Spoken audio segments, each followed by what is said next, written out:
Hello students, my name is Parshita and I'll be teaching you the judgment writing part. So before getting into the topic, आपको पता होना चाहिए कि what is judgment and उसकी importance क्या है. Judgment most of the exam में आती है like MP, Rajasthan, Chhattisgarh and etc. इसमें इसलिए आपको ये judgment जो है एक एग्ज़ाम का important part होता है. एंड फॉर दैट आपको पता होना चाहिए कि कैसे उसको फॉर्म करते हैं, बेसिकली फॉर्मेट, उसका dos and don'ts and everything जो मैं आपको पढ़ाऊंगी इस वीडियो में. सो जजमेंट होता क्या है? सीपीसी में आपने एक छोटी सी लाइन पढ़ी होगी, it is the statement by the जज ऑन विच डिक्री और ऑर्डर इज ड्रॉन. बट ये सिर्फ छोटी सी स्टेटमेंट नहीं, बट एक फुल लेंदी क्वेश्चन कह सकती हूँ, फुल लेंदी पैराग्राफ टाइप में कह सकती हूँ. बट अगर आपको एक बार इसका फॉर्मेट समझ आ गया, वो आपने रट लिया, तो सेम फॉर्मेट हर एक जजमेंट राइटिंग पे, क्रिमिनल की बात कर रही हूँ मैं, जजमेंट राइटिंग में वो चलता है. आपको जस्ट फैक्ट्स जो है क्वेश्चन पेपर में से उठा के डालने होते हैं, that's it. So judgment basically होता क्या है? जब FIR, investigation, trial and everything, evidences वगैरह, हेयरिंग सब हो चुकी है, तो एंड में क्या वो एक्यूज पर्सन एक्विट हुआ है या कन्विक्ट हो रहा है, उसके बेस पे जजमेंट दी जाती है, जिसमें जज जो है बताते हैं कि क्या फैक्ट्स थे, ब्रीफ फैक्ट्स बताते हैं, उसमें प्रोसिक्यूशन ने क्या प्रेजेंट करा है एंड उसने अपना case beyond reasonable doubt proof करा है या नहीं करा है, डिफेंस विटनेस क्या है, एक्यूज पर्सन की तरफ से क्या आया है, पुलिस का क्या रोल रहा है उसमें, एंड इन सब के बेसिस पे क्या चीज़ें प्रूफ हुई हैं, क्या चीज़ें प्रूफ नहीं हुई हैं, एंड उसके बेसिस पे सारी acquittal and conviction at last जज जो है डिसाइड करते हैं. सो बेसिकली जजमेंट ये है. Rest, this is the first video, so इतना हेक्टिक नहीं होगा. ये इंट्रोडक्शन वीडियो है, इसमें मैं आपको फॉर्मेट बताऊंगी कि जजमेंट राइटिंग का फॉर्मेट क्या होता है. आपको वो रीड करना है, समझना है एंड रट लेना है इन शॉर्ट, बिकॉज ये सेम ही फॉर्मेट होगा हर जजमेंट राइटिंग का. एंड जो फॉर्मेट मैं आज बताऊंगी वो क्रिमिनल जजमेंट राइटिंग का है. अगर आपने आईपीसी, सीआरपीसी एविडेंस नहीं पढ़ी है तो आपको ये समझ नहीं आएगी, आप जजमेंट राइटिंग नहीं कर पाओगे. सो बिफोर दैट आपको IPC, CrPC evidence, basically criminal law की नॉलेज होना बहुत इम्पॉर्टेंट है. उसके बाद ही आप क्वेश्चन सॉल्व कर पाओगे. एंड जजमेंट राइटिंग बहुत ईजी है, ऐसा कुछ डिफिकल्ट नहीं है. इट्स काइंड ऑफ आप केस स्टडी सॉल्व कर रहे हो. So let's start the video. So let's start. This is the format of the judgment writing. First आपको सबसे पहले जो स्टार्टिंग करनी है वो आपको बताना है कि किस कोर्ट में ट्रायल चलेगा और किस कोर्ट में डिसीजन हुआ है एंड जजमेंट किस कोर्ट में हुई है, लिखी है. तो उसका फर्स्ट नाम आएगा in the court of judicial magistrate of first class. आप ये भी लिख सकते हैं, अगर इसके ऑल्टरनेटिव ये भी लिख सकते हैं कोर्ट ऑफ जज नेम, एंड इसके नीचे आप JMFC ऐसे भी लिख सकते हैं.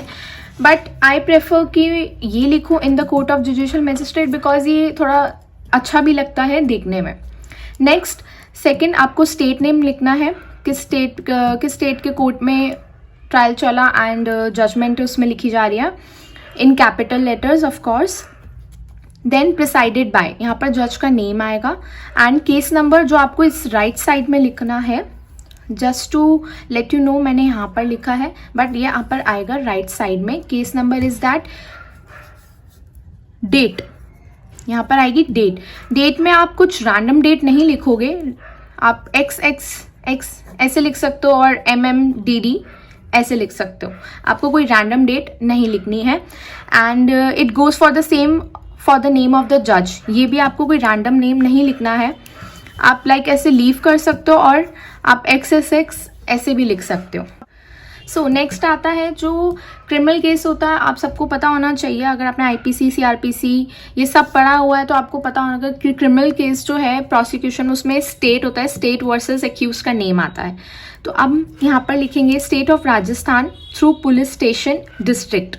वहाँ स्टेट का डिस्ट्रिक्ट लिखेगा कि ये पुलिस स्टेशन जो जहाँ पर FIR लॉन्च करी गई है वो नेम आएगा. अगर कोई कंप्लेंट केस है तो यहाँ पर स्टेट ऑफ राजस्थान, इसकी जगह आ जाएगा name, father of, residence of, occupation of complainant. यहाँ कंप्लेनेंट आ जाएगी versus accused name, son of, father's name, age, residence of. ठीक है. कंप्लेंट केस में कंप्लेनेंट का ऑक्यूपेशन आता. अगर एक से ज़्यादा एक्यूज्ड है तो आप यहाँ साइड में लिख सकते हो एक्यूज्ड नंबर 1, नंबर 2 ऐसे करके. सो सबसे इम्पॉर्टेंट एक्यूज्ड में ये है यहाँ पर किस किस के नेम नहीं आते, जो डेड है, जिवन लाइन है, डिस्चार्ज है, जिसका केस कॉम्प्रोमाइज हो चुका है, इन सब के नेम यहाँ नहीं आएंगे, वो बाद में आएंगे, मैं आपको बताऊंगी। प्रेजेंट, नेक्स्ट आता है प्रेजेंट। कौन प्रेजेंट कर रहे हैं, यहाँ पर आएंगे एडवोकेट की name, Shri, this is name, APP for the state prosecutor, जो स्टेट की तरफ से प्रोसिक्यूटर है। एंड नेक्स्ट में आएगा श्री एडवोकेट का name for accused person. Accused person के कौन से एक्यूज है, अगर एक्यूज बहुत सारे हैं तो आप यहाँ पर लिख सकते हो एक्यूज पर्सन नंबर 1 to 4, और then again advocate for accused person number 5, number 6, ऐसे आप लिख सकते हो। सो ये जो ऊपर का सब फॉर्मेलिटीज होने के बाद फिर हमारी जजमेंट स्टार्ट होगी। जजमेंट में date on which it is pronounced आपको यहाँ पर लिखनी है। फर्स्ट पॉइंट आता है शॉर्ट इंट्रोडक्शन देना है। ये आपको क्वेश्चन पेपर में ही गिवन होगा। क्वेश्चन पेपर में फैक्ट से आपको लिखने हैं एक्यूज पर्सन का नेम, किस सेक्शन के अंदर उसे चार्ज करा गया है for such and such act, date and place.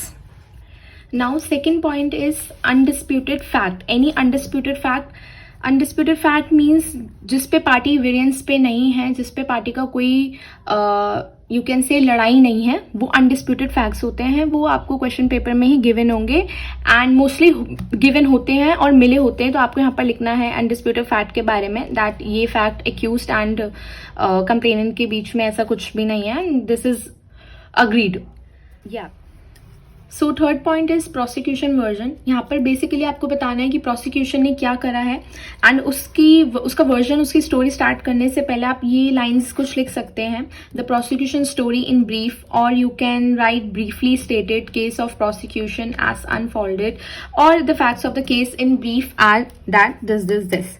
तो आपने यहाँ पर जो फैक्ट्स हैं, जो आपको फैक्ट्स केस में क्वेश्चन में गिवन है, वो आपको थोड़े बताने हैं कि क्या हुआ, किस डेट पे, प्लेस पे हुआ, किसने कंप्लेंट करी, एफआईआर किसने एफआईआर लॉन्च्ड हुई, and is there any evidence और is there any stolen property. आपको बेसिकली ये आप एक्सप्लेन करना है। जब हम आगे क्वेश्चन सॉल्व करने लगेंगे तो आपको ये समझ आ जाएगा। इट्स जस्ट अ फॉर्मेट कि आपको यहाँ पर लिखना क्या है, आपके नॉलेज में क्या होना चाहिए, like this.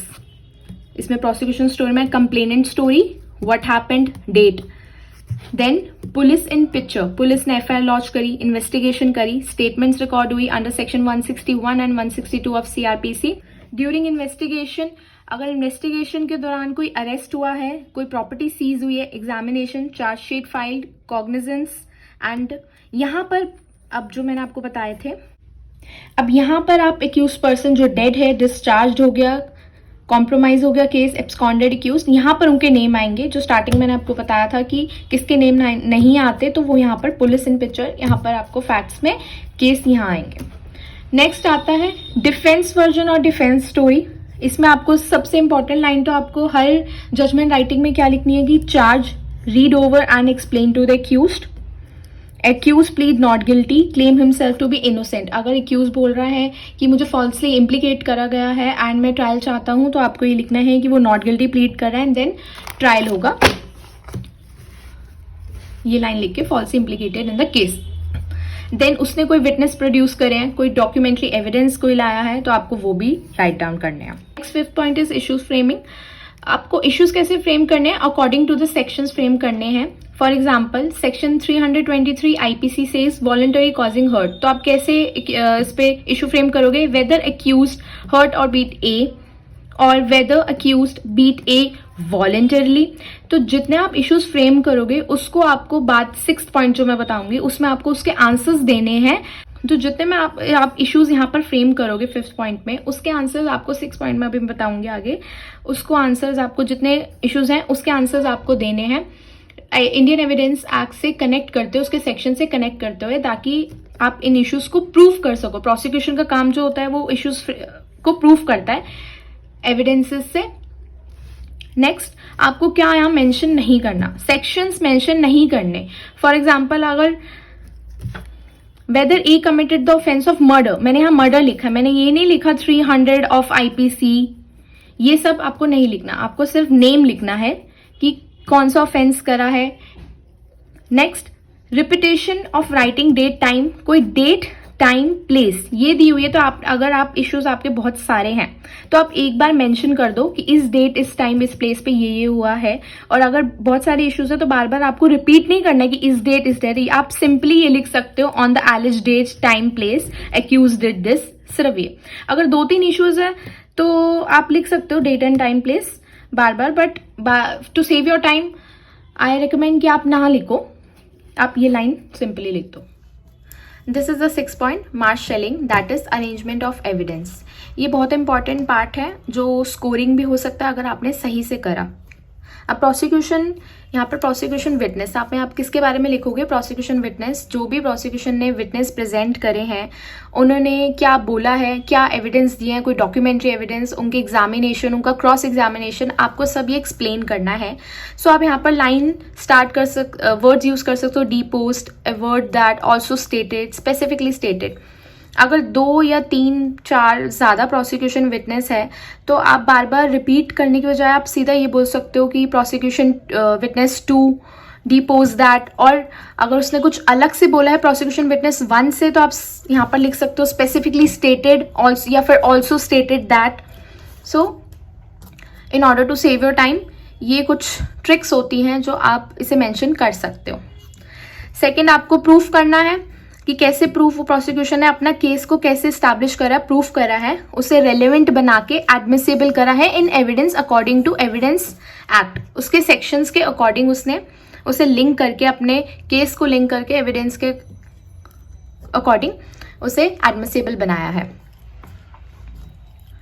And if there is any expert witness, तो उसकी रिपोर्ट एंड उसकी रेलेवेंसी क्या है, उसने उसे क्या, बेसिकली आपको इसमें इस पॉइंट में लिखना है कि क्या एविडेंस दिए हैं और वो रेलेवेंट है या नहीं हुए हैं रेलेवेंट।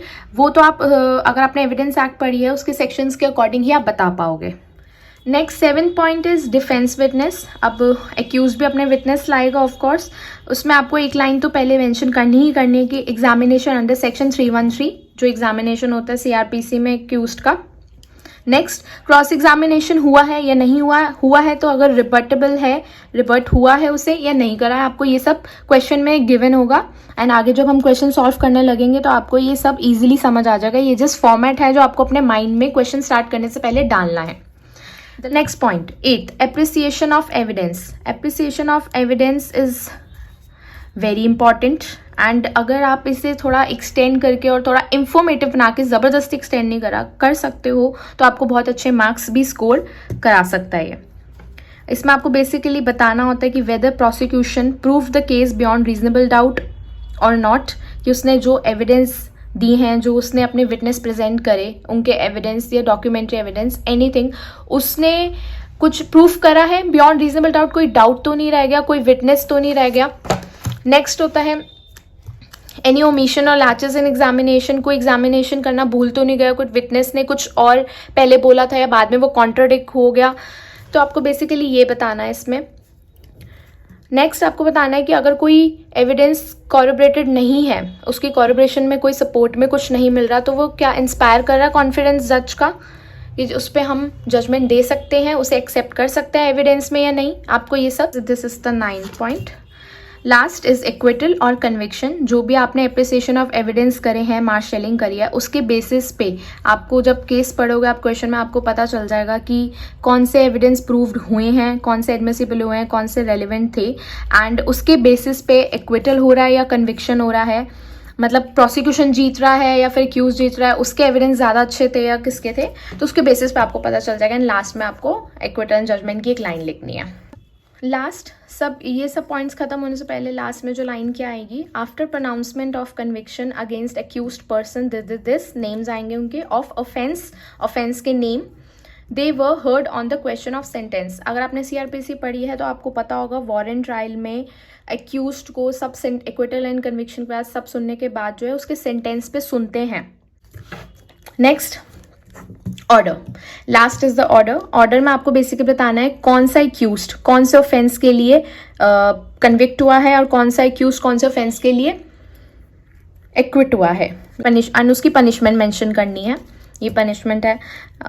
एनी एक्यूज्ड एक्विटेड, उसका नेम मेंशन करना है और कौन से सेक्शन के लिए, अगर ऐसा कुछ है।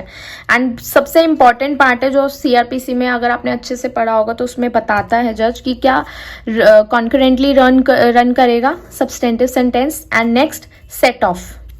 सेट ऑफ मीन्स जो भी पीरियड वो अंडर ट्रायल में रहा है, you can read section 428 of CrPC for that. जो भी वो अंडर ट्रायल प्रिजनर रहा है या पुलिस कस्टडी में रहा है एंड देन जुडिशियल कस्टडी में, तो वो पीरियड जो है सेट ऑफ कर देता है। लास्ट में आपको लाइन लिखनी है, copy of judgment to given all the parties.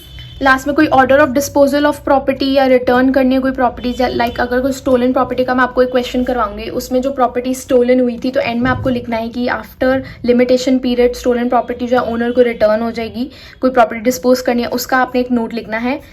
And last is sine. State judgment signed and pronounced in open court today, date and seal of the court. And this is your judgment writing introduction.